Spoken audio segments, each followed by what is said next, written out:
तो क्या कोई तरीका निकल सकता है ऐसा कि सरकार और विपक्ष सदन को चलने में कुछ सहमति बन जाए?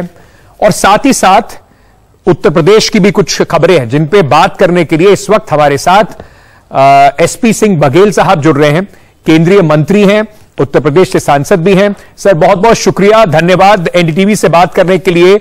स्वागत आपका। सबसे पहले मैं आपसे पूछना चाहता हूं, ये जो पूरा राहुल गांधी की माफी को लेकर मामला जो अभी चल रहा है, इसकी वजह से सदन भी नहीं चल पा रहा है, ये अनूठा ऐसा समय होगा जब सत्ता पक्ष जो है वो सदन को चलने नहीं दे रहा है। हाँ, सत्ता पक्ष बिल्कुल सही रास्ते पर है। राहुल गांधी जी के कैम्ब्रिज, लंदन और अमेरिका में दिए गए बयान भारत विरोधी हैं, लोकतंत्र विरोधी है, न्यायपालिका के ऊपर शक है, सीबीआई जैसी संवैधानिक संस्था को कटघरे में खड़ा किया है, मीडिया पर भी शंका व्यक्त की है, चुनाव आयोग के खिलाफ भी प्रतिकूल टिप्पणी की है। ऐसा करके देश की 130 करोड़ जनता का अपमान है। उनका ये कहना कि उनका माइक बंद कर दिया जाता है, कभी नहीं किया गया। जिस पार्टी को जितना समय दिया जाता है पार्टी के नेता तय करते हैं। स्पीकर के बोलने वाले का पूरा समय तय होने के बाद जब स्पीकर कहते हैं फिर भी 10-12 मिनट हर वक्ता खींच ले जाता है।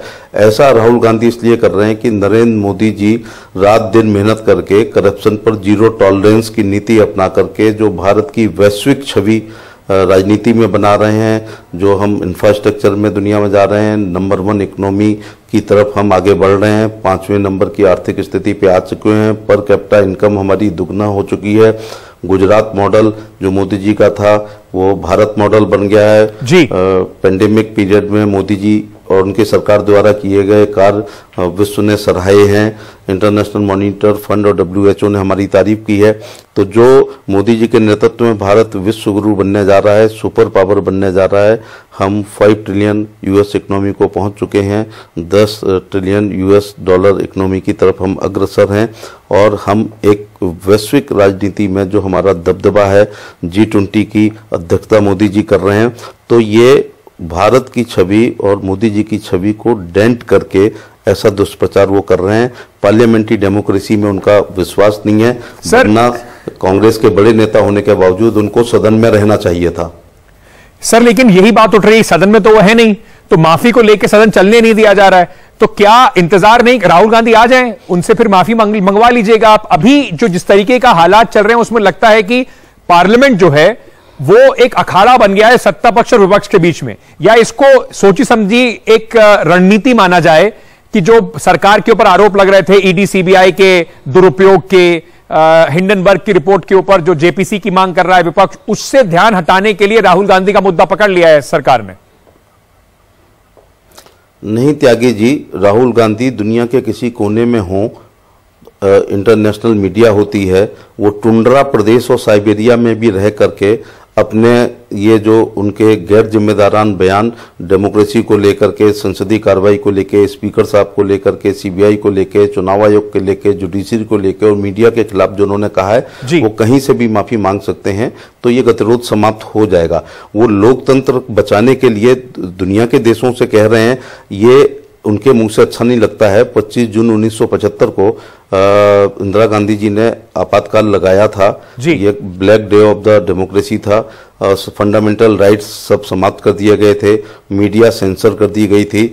और जो न्यायपालिका पे वो कह रहे हैं, जब इलाहाबाद उच्च न्यायालय ने उनके चुनाव को, इंदिरा गांधी जी के चुनाव को बोगस कर दिया गया था, तो उसके खिलाफ वो आपातकाल लाए थे। तो उन्होंने न्यायपालिका की भी इज्जत नहीं की, डेमोक्रेसी के पिलर की, और मीडिया पे सेंसर लगा दिया था। दुष्यंत का एक शेर याद आ रहा है, आपातकाल में उन्होंने कहा था कि मत कहो आकाश में कोहरा घना है, यह किसी की व्यक्तिगत आलोचना है। अगर उस जमाने में कोई यह कह देता कि आज कोहरा है, तो इंदिरा गांधी जी अपनी सरकार की आलोचना मानते हुए उसको बंद कर देती।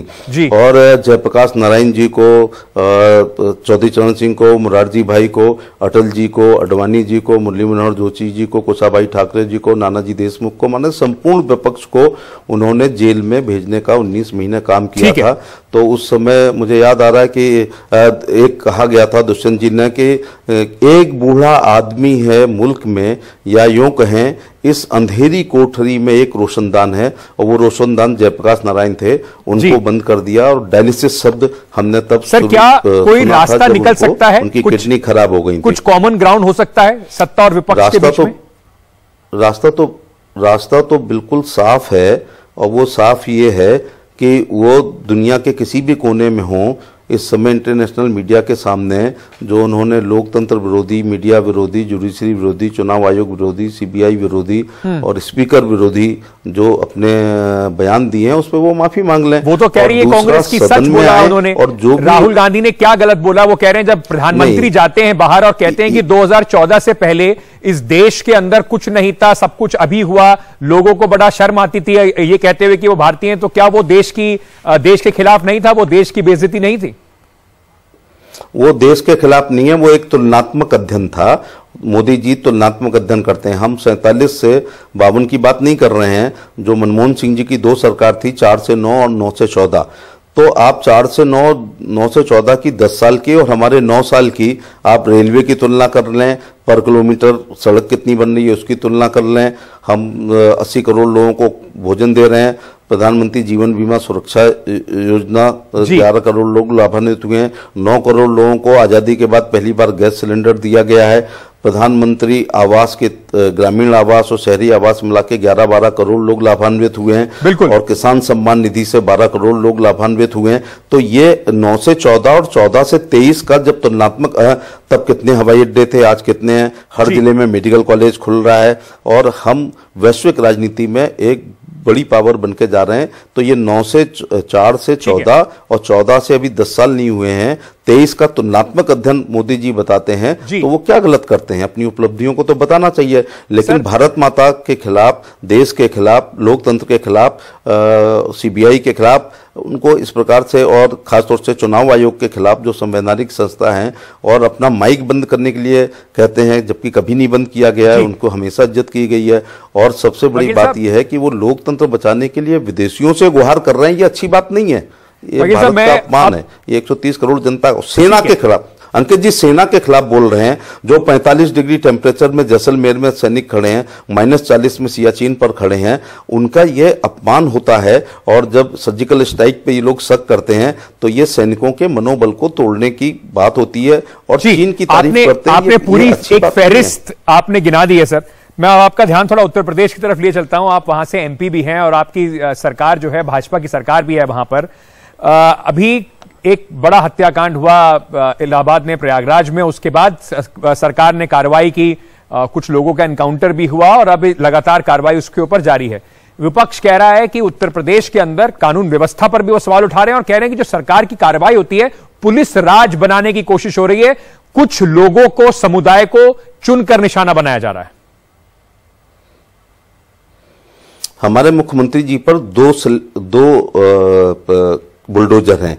एक बुलडोजर के साथ उत्तर प्रदेश की सड़कों का निर्माण हो रहा है, कंस्ट्रक्टिव विकास, और दूसरा बुलडोजर ऐसे माफिया जिन्होंने नगर पंचायत, नगर पालिका परिषद, नगर निगम, विकास प्राधिकरण, इलाहाबाद विकास प्राधिकरण, गाजियाबाद विकास प्राधिकरण या आगरा विकास प्राधिकरण की शर्तों को नहीं माना है, और अकूत बेनक्शे की बिल्डिंगें बना रखी हैं, दूसरे पे कब्जा कर रखा है, दूसरा बुलडोजर उन पर चलता है। मैं आज पूरी जिम्मेदारी के साथ कहना चाहूंगा कि योगी जी का ये कार्यकाल उत्तर प्रदेश की लॉ एंड ऑर्डर का स्वर्ण युग है, जैसे गुप्त काल भारत का स्वर्ण युग था। यद्यपि अपराधहीन समाज कभी नहीं हुआ है, वो गुप्त काल में भी होता था, लेकिन तुलनात्मक रूप से सपा बसपा के जमाने में देखें तो सपा के जमाने में कोई लड़की सुरक्षित नहीं, बहू सुरक्षित नहीं थी, बेटी सुरक्षित नहीं थी, प्लॉट सुरक्षित नहीं था, मकान सुरक्षित नहीं था। बच्चा जब तक स्कूल से घर नहीं आ जाता था, माँ गेट पे खड़ी होती थी, कहीं उसका अपहरण तो नहीं हो गया। और व्यापारी अपनी दुकान बंद करके नियत समय से अगर लेट हो जाता था तो पत्नी सोचती थी कि थैला तो नहीं छिन गया, और कहीं गोली तो नहीं मार दी गई है। तो ये बहुत में योगी जी की, उमेश पाल की हत्या हुई है। अब सीसीटीवी अगर नहीं होते तो ये सब लोग ये कहते कि पूर्वाग्रह से ग्रसित होकर के ये अतीक अहमद और उनके अपराधियों के खिलाफ कार्रवाई हो रही है। चूंकि वहां पर सीसीटीवी चिल्ला चिल्ला के वीडियो बोल रहे हैं, बता रहे हैं कि किस प्रकार से अतीक अहमद का लड़का स्वयं असद गोली मार रहा है, और किस प्रकार शूटर मार रहे हैं, कैसे उन्होंने रैकी की है। तो ये अब तो ये क्रिस्टल क्लियर की तरह ये हत्याकांड है, जिसको उत्तर प्रदेश में बड़े सारे भारतीय जनता पार्टी के उमेश पाल जी के यहाँ, वो कह रहे हैं कि इनकी भी गाड़ी पलट जाएगी। मैं स्वयं उमेश पाल जी के यहाँ नहीं, मैं उमेश पाल जी के मृत्यु पर तीसरे दिन पहुंच गया था। इसके बाद मैं दोबारा शांति यज्ञ वाले 2 बार जाने का मतलब है कि हम लोगों के कैसे संबंध थे, और उनकी हत्या का मोटिव ये था कि राजू पाल अतीक अहमद के भाई के खिलाफ चुनाव लड़ करके चुनाव जीत गए, और उनकी पत्नी पूजा पाल की मेहंदी के रंग भी नहीं छूटे थे, और इनके भाई ने उसकी हत्या कर दी थी। जो मुकदमा चल रहा है जिसमें उमेश पाल चश्मदीद गवाह हैं, इसलिए मोटिव ये था। फिर वो गवाही ना दे सकें इसलिए उमेश पाल का अपहरण अतीक अहमद और उनके साथियों ने किया था, जिसका धारा 363, 366 में जिला एवं सत्र न्यायालय प्रयागराज में मुकदमा चल रहा है, उसमें सजा ना हो जाए इस उद्देश्य के साथ उनकी हत्या की गई है। इसलिए गाड़ी पलटना कोई शब्द नहीं है, एनकाउंटर भी कोई शब्द सीआरपीसी, आईपीसी या सीपीसी या पुलिस रेगुलेशन में नहीं है। मैं 10 साल पुलिस में नौकरी करके आया हूं। जब जान से मारने की नीयत से हमला पुलिस पर होता है तो राइट ऑफ प्राइवेट डिफेंस में अंकित त्यागी भी, एसपी सिंह बघेल भी, कॉमन मैन भी और पुलिस मैन भी आत्मरक्षार्थ में गोली चलाते हैं। क्योंकि पुलिस प्रोफेशनल होती है, पुलिस ट्रेंड होती है, इसलिए अपराधी मारे जाते हैं और भाग जाते हैं कुछ लोग, और बहुत लोगों के पुलिस वाले भी इंजर्ड होते हैं। जी, मैं आपसे एक और पूछना चाहूंगा। आज एक ऑर्डर निकला है उत्तर प्रदेश सरकार का, जिसमें कहा गया है कि जो डीएम हैं वो अपने जिलों में नवरात्रि की विशेष पूजा कराएं, उसके लिए सरकार उनको 1 लाख रुपए का अनुदान भी देगी। उस पर अखिलेश यादव जी की टिप्पणी आई है, कह रहे हैं रामनवमी पर जो 1 लाख रुपए दिए जा रहे हैं वो प्रस्ताव का स्वागत करते हैं, पर ये कम से कम 10 करोड़ दिए जाएं ताकि सभी धर्मों के त्योहारों को मनाया जा सके। भाजपा त्योहारों पर फ्री सिलेंडर दे और इसकी शुरुआत रामनवमी से करे। कहीं ना कहीं तंज कस रहे हैं, कह रहे हैं कि आप सिर्फ या तो कावड़ियों के ऊपर फूल वर्षा करते हैं और अब नवरात्रि के लिए तो एक धर्म के की ओर ही सारा ध्यान है योगी सरकार का, और उसी को आगे बढ़ाने की कोशिश की जा रही है। नहीं, अखिलेश यादव जी के इस बयान को मैं कंडम करता हूं। मैं उत्तर प्रदेश सरकार के योगी जी के इस निर्णय का इसलिए स्वागत करना चाहूंगा कि अब तो राजा नहीं है, हम लोग पार्लियामेंट्री डेमोक्रेसी में हैं, लेकिन हमारा ये कर्तव्य हो जाता है कि भारत की सभ्यता, भारत की संस्कृति, भारत का धर्म, भारत का अध्यात्म, भारत की गीता, पुराण, महाभारत और अन्य धर्मों की भी तीज त्योहारों को अक्षुण्ण बनाएं और उनका हम सम्मान करें।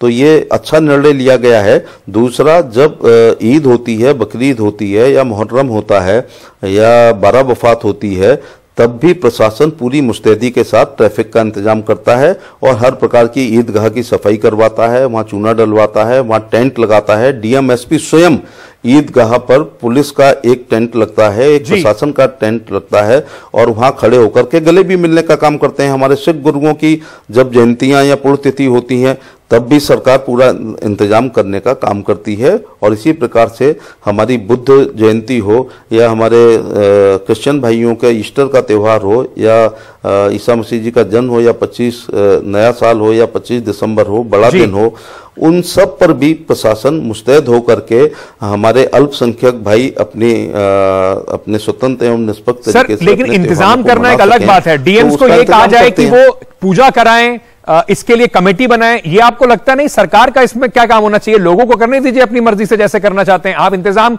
सुरक्षा के और बाकी इंतजाम कराइए। नहीं, ये भी ठीक है। बहुत से हमारे ऐसे धार्मिक स्थल हैं जो बदहाली की स्थिति में होती हैं और पौराणिक रूप से, आध्यात्मिक रूप से उन धर्म स्थलों का बड़ा महत्व होता है, लेकिन धनाभाव के कारण या अन्य कारणों से वहां पर पूजा पाठ नहीं होती है। तो ये राज्य का कर्तव्य भी है कि इस प्रकार से वो इन परंपराओं का निर्वहन उचित रूप से करें। उसके लिए अगर धन आवंटन भी करना पड़े तो करना चाहिए।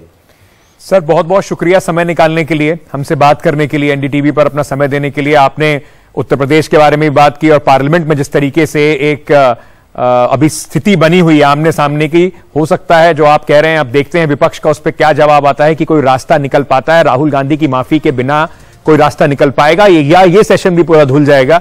अब ये आगे देखना होगा। बहुत बहुत शुक्रिया बघेल साहब हमसे बात करने के लिए। जी नमस्कार।